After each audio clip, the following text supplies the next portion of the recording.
ಅಂತ ನಮ್ಮ ಪ್ರಶ್ನೆ. ಎರಡನೇದು. ಮೂರನೇದು, ಮಾನ್ಯ ಜಿಲ್ಲಾಧಿಕಾರಿಗಳಿಗೆ ಇದ್ರ ಬಗ್ಗೆ 2-3 ಸರಿ ಗಮನಕ್ಕೆ ತಂದೀವಿ. ಅವರು ದಪ್ಪ ಚರ್ಮದ ಅಧಿಕಾರಿ ರೀತಿ ವರ್ತನೆ ಮಾಡ್ತಾರೆ. ಹಂಗಾಗಿ ಬರಲಿ, ಜಿಲ್ಲಾಧಿಕಾರಿಗಳು ಬರಲಿ, ಇಲ್ಲಿ ಅವ್ರನ್ನ 2 ತಾಸು ಇಲ್ಲಿ ಕೂಡಿಸ್ತೀವಿ. ಜಿಲ್ಲಾಧಿಕಾರಿಗಳನ್ನ ಜಿಲ್ಲಾಧಿಕಾರಿ ಮನಸ್ಸು ಮಾಡಿದ್ರೆ ದೊಡ್ಡ ವಿಷಯ ಏನಲ್ಲ ಇದು. ಅವರೇ ಸರ್ಕಾರದ ಒಂದು ಅಂಗ. ಅವರು ಸರ್ಕಾರ ಅವ್ರ ಕೈಗೂ ಅವರು ಒಬ್ಬ ಡೆಪ್ಟಿ ಕಮಿಷನರ್ಗೆ ಏನೆಲ್ಲ ಅವಕಾಶ ಐತಿ ಇದನ್ನೊಂದು ಮಾಡಿಕೊಡ್ಲಿಕ್ಕೆ ಅವಕಾಶ ಐತಿ. ಮಾನ್ಯ ಜಿಲ್ಲಾಧಿಕಾರಿಗಳು ಬರಲಿ, ಅಲ್ಲಿ ಕರ್ಕೊಂಡು ಹೋಗ್ತೀವಿ. ಅಲ್ಲಿವರೆಗೂ ಉಪವಾಸ ಧರಣಿ ನಡೀತಾ ಇರ್ತೈತಿ. ಆಮೇಲೆ ನಮ್ಮ ಧರಣಿ ನಿರತರ ಆರೋಗ್ಯಗಳು ಏನಾದರೂ ಸ್ವಲ್ಪ ಏರುಪೇರಾದ್ರೆ ಅದಕ್ಕೆ ಜಿಲ್ಲಾ ಆಡಳಿತನ ಸಂಪೂರ್ಣ ಹೊಣೆ. ಗ್ಯಾರಂಟಿ ಸರ್ಕಾರದ ಜೊತೆಗೆ ಹಕ್ಕುಪತ್ರ ಮನೆ ಮನೆಗೆ ಸಲ್ಲಿಸ್ಬೇಕಂತಂದೇಳಿ ಒಂದು ಆದೇಶ ಮಾಡಿತ್ತು. ಅದರಂತೆ ಒಂದು ಎಲ್ಲ ಸಭೆ ಸಮಾರಂಭಗಳನ್ನು ಮಾಡಿ ಸಚಿವರೆಲ್ಲರೂ ಇದು ಮಾಡಿದರು.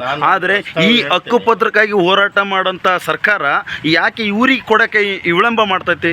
ನಾನು ಇಲ್ಲಿ ಸ್ಪಷ್ಟವಾಗಿ ಹೇಳ್ತೀನಿ, ನಮಗೆ ಕೊಳಚೆ ಅಭಿವೃದ್ಧಿ ಮಂಡಳಿಯಿಂದ ಹಕ್ಕುಪತ್ರ ಕೊಟ್ಟಿದ್ದ ದಿನವೇ ನಾನು ಡೋರ್ ನಂಬರ್ ಕೊಡ್ತೇನೆ. ಈಗ ನನಗೆ ಮಾಹಿತಿ ಗೊತ್ತಿಲ್ಲದಂತ ಕೇಳಿದ್ರೆ ನಾನಿಲ್ಲ ಪ್ರಸ್ತಾವನೆ ಈಗಾಗಲೇ ಕಳಿಸ್ಕೊಟ್ಟಿದ್ದೀವಿ.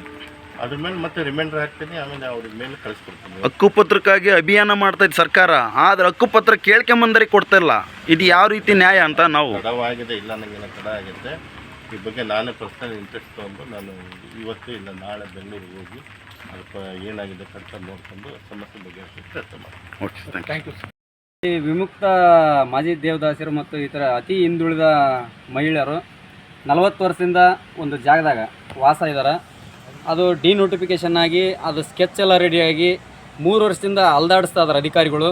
ಆ ಕೊಳಚೆ ನಿಗಮದಾಗ ಐತಿ, ಈ ಸ್ಲಮ್ನಾಗ ಐತಿ ಅಂತೇಳಿ ಬರೀ ಇದೇ ರೀಸನ್ನು, ಇದೇ ರಿಸ್ಕ್ ಅಲ್ಲ, ಇದೇ ಸುಳ್ಳು ಭರವಸೆ ಕೊಟ್ಕೊಂತ ಹೊಂಟಾರ ಅಧಿಕಾರಿಗಳು. ಹಂಗಾಗಿ ಅದನ್ನೆಲ್ಲದನ್ನೂ ಕೂಡ ನೋಡಿ ನೋಡಿ ನೋಡಿ ಸಾಕಾಗಿ ಇವತ್ತು ಉಪವಾಸ, ಅನಿರ್ದಿಷ್ಟ ಅವಧಿ ಉಪವಾಸ ಸತ್ಯಾಗ್ರಹ ಕುಂತೀವಿ. ಈ ಹಿಂದೆ ಒಂದು ಸ್ಟೇಟ್ಮೆಂಟ್ ಕೊಟ್ಟಿದ್ದೀರಿ, ಅನಿರ್ದಿಷ್ಟ ನಿಮಗೆ 8 ದಿನದೊಳಗೆ ನಾವು ಪಟ ಕೊಡ್ತೀವಿ, ದಯಮಾಡಿ ತಾವು ಯಾವುದೇ ರೀತಿ ಹೋರಾಟ ಮಾಡಬೇಡ್ರಿ ಅಂತ ಹೇಳಿ ಒಂದು ರಿಕ್ವೆಸ್ಟ್ ಮಾಡ್ಕೊಂಡಿದ್ರು. ನಾವು ಸಮಾಧಾನದಿಂದ ಆಯ್ತು ಬಿಡು, ಮತ್ತೆ 3 ವರ್ಷನ ಕಾದೀವಿ, ಇನ್ನೊಂದು ವಾರಕ್ಕಾದ್ರೆ ಏನು ದೊಡ್ಡದೇನಲ್ಲ, ಒಂದು 7-8 ದಿನ ಅಂತೇಳಿ ತಾತ್ಕಾಲಿಕವಾಗಿ ಹಿಂಪಡೆದಿದ್ವಿ ಹೋರಾಟನ. 3 ವರ್ಷಕ್ಕೆ ಒಂದ್ಸಲ ಮಾನ್ಯ ಉಪವಿಭಾಗಾಧಿಕಾರಿಗಳು ಬಂದು ಅವರು ನಮಗೆ ಒಂದು ರೈಟಿಂಗ್ನಾಗ ನಿಮಗೆ 3 ತಿಂಗಳ ಕಾಲಾವಧಿ ಒಳಗೆ ಪಟ್ಟ ನೀಡ್ತೀವಿ ಅಂತೇಳಿ ಒಂದು ರೈಟಿಂಗ್ನಾಗ ಕೊಟ್ಟಿದ್ರು. ಅದಾಗಿ ಮತ್ತೆ ನಾವು 1 ವರ್ಷಗಳ ಕಾಲ ಮತ್ತೆ ನಾವು ಹೆಚ್ಚಿಗೆ ಅವರಿಗೆ ದಿನಮಾನಗಳು ಕೊಟ್ಟರು ಕೂಡ ಯಾವುದೇ ರೀತಿ ಅವರು ಕಾರ್ಯರೂಪಕ್ಕೆ ತಂದಿಲ್ಲ. ಅಲ್ಲ, ನನ್ನ ಅಭಿಪ್ರಾಯ ಹೇಳೋದಾದರೆ